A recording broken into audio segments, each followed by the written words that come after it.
our contractor, Paul Constructors, is here tonight. Also, we have Joe Wright, who is a senior construction manager. He's leading off this evening in terms of giving a project overview of the parameters of the work zone. So, Joe, please start. Good evening, everyone. How you guys doing? You guys got the little, did everybody get the little handout?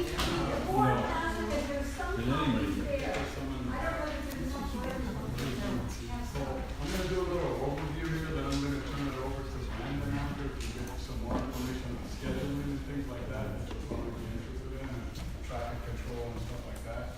But if you look on the little map, the project limits start at 101 and go north to Sherman Way.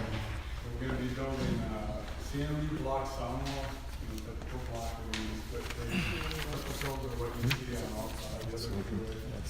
Nothing other than that. And we're going to be doing some utility relocation, fiber optics off the freeway, bridges and things, and getting those. You'll see some tent poles with some orange interduct on it. That's basically we're hanging up the utilities so we won't get them and knock down all your fiber optics and things to your homes and things like that. We feel this serves the best interest of everyone and we're out of the way, right, Brandon? Yeah. So he doesn't keep hitting on us. And if you could please save all your questions after I go through. I was going to ask you if we should save our questions. And then, so the utilities, we're also doing some shoulder widening, some off-ramps are getting widened along the project limits. We're also doing Austin vaults and some storm drain and stuff upgrades that are all part of the contract. We're doing, what else is there? So retaining walls, things like that are on a couple of the ramps that we have to widen. So we'll see some work for that. Some tall walls being built so we can backfill up against them and then create that widening area so we can get on the ramps a little better. The traffic can flow better, and then we're going to give you a lot of new plantings and things throughout the project limits. So you'll see some nice vines and things on the backsides of these walls. New irrigation systems where most of the systems haven't been working for however long. So, and that's my fight with Caltrans to get that stuff done and make it work. So, let's see what else. Then traffic control, Brandon will fill you in a little bit more on that. Let's see what else we have. We've got striping going on. If you've seen sometimes at nighttime, we've been out there working now. So all the striping's been completed, will be completed tonight. Right? So that means all the lanes and things, you'll see some where they're adjusted in and out for different things. And the K-Rail, you've probably seen a lot of the K-Rail coming up with big concrete pieces that keep the traffic out of the work areas, so we protect the contractor back there. And we're setting up more traffic control. We'll be dealing with the city to do stuff down on the streets. That's all been approved and everything by the city of LA. And then let me see if I can get into these things. I think that's about it. Brandon can answer some questions or give you a little overview on traffic control and some scheduling stuff that's going to happen.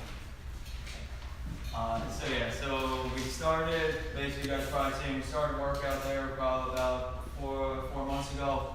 The project limits go from Sherman Way all the way down to the 134, the whole southbound side, which I think Valley Village is all on the southbound side, so the whole way, the sound wall going in, correct me if I'm wrong, I think Burbank, from Burbank Boulevard down to the 101, 134 connector is the limits of Valley Village, right?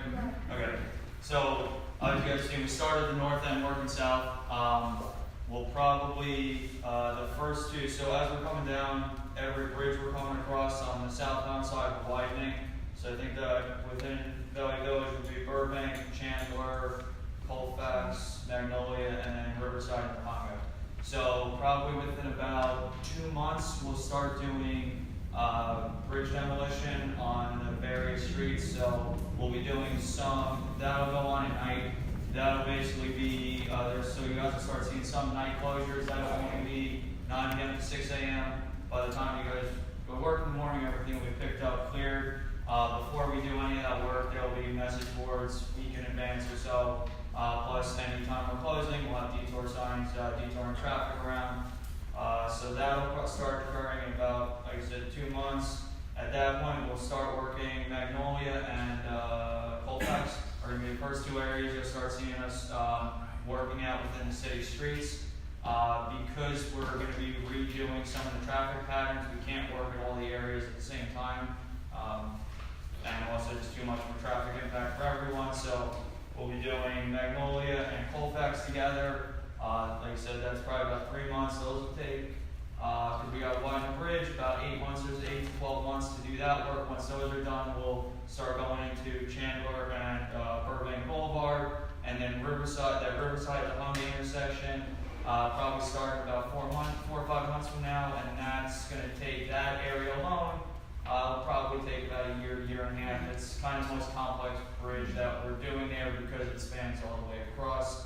And then as far as the sound wall, so from the, Burbank on-ramp down to the Magnolia off-ramp, and then Magnolia on-ramp down to the Riverside off-ramp, that whole side will be widening the shoulders, giving basically about 10-foot shoulders the whole way through, and then we'll be putting sound walls in. Like I said, since we're working our way north to south, that's probably sometime next year, spring next year, we'll get into those areas.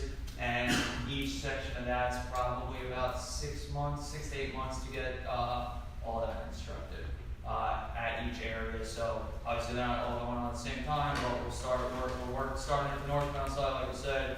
You guys probably see some of that going on coming down the 170, and then we'll start getting to those areas hopefully early to middle of next year.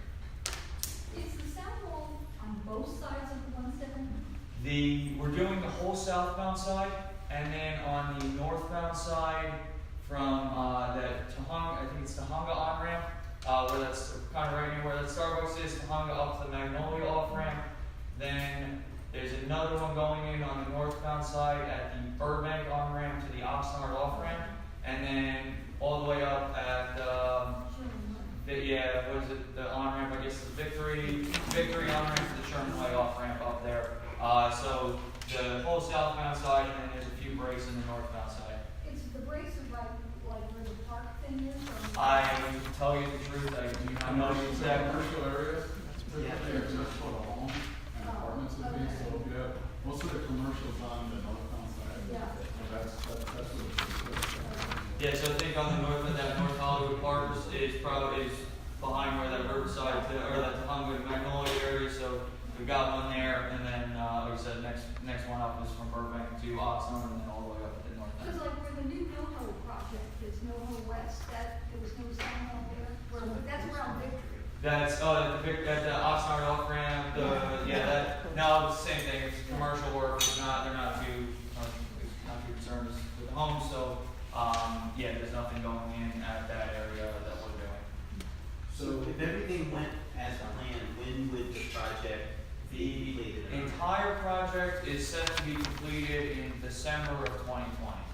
That's just to give an overview of the entire project, just so everyone kind of gets there's a total of 11.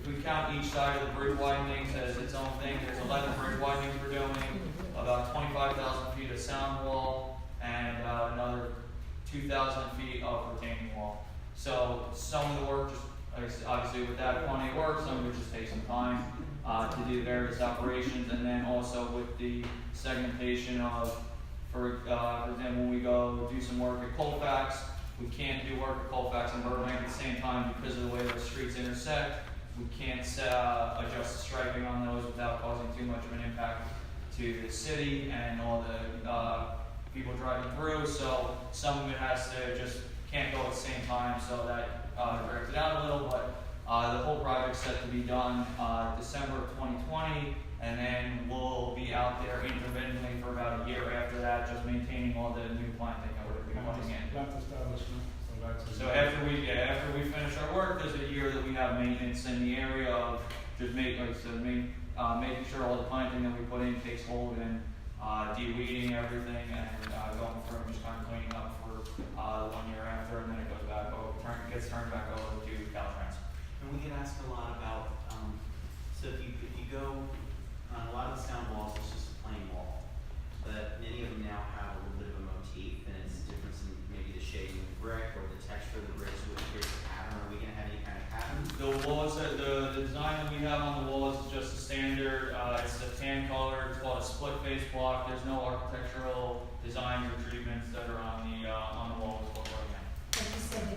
vines or something. There's planting going on the backside, so we'll be doing there's some new trees, we'll be replanting, putting trees in, some of the off-ramps, like Magnolia Riverside area, we'll go and remulch that whole off on the area coming down on the left side, on the right, off the shoulder for about 15 feet wide from the top of the freeway, we'll be replanting those areas, and then, as just said, a lot of the irrigation systems over there, haven't been working properly, which we're also gonna upgrade those, which will also help all the, other planting on the rest of those areas.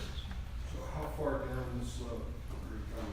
Our work takes out we go about 15 feet from the edge of the existing shoulder for our work, and then we'll replant that area, and then like I said, a lot of the stuff down below is more of a result of some of those irrigation systems just not having worked in, I don't know how long, since we've been here, I know they haven't, so as we go through, we're upgrading all the irrigation, or replacing any of the, anything and upgrading all the irrigation systems so that the stuff outside of our work limits should also start getting used and getting green again once all that irrigation, is back working again. What's the projected cost? The contract is for $66 million. The overall contract is $66 million for the entire project. Yeah, from Sherman Way all the way down to the 134, with all the work involved is $66 million. How much are you the bridges? The bridges are just getting widened to accommodate 10-foot shoulders.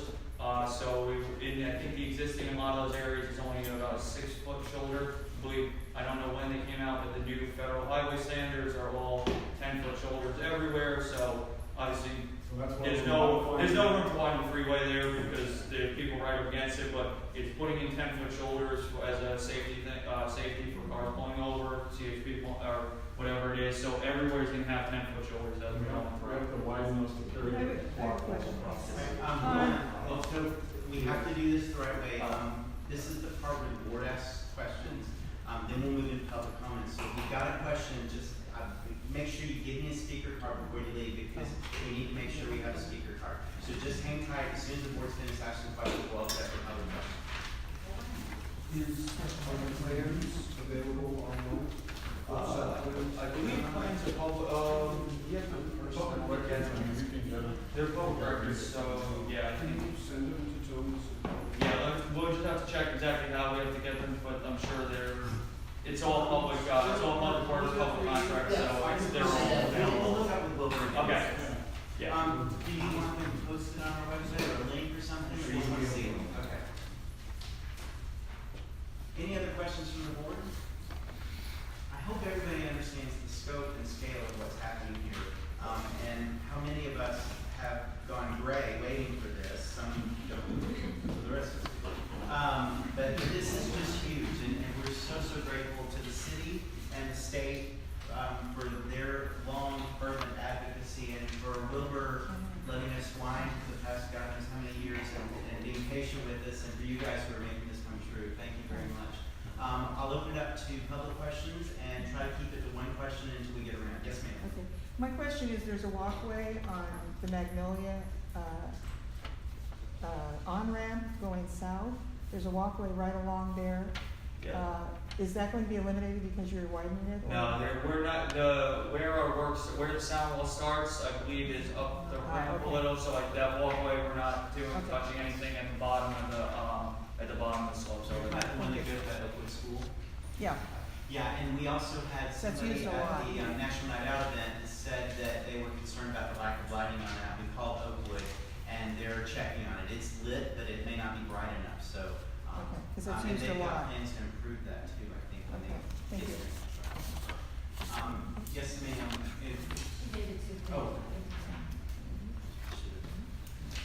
Linda wants to know how high would the sound wall be?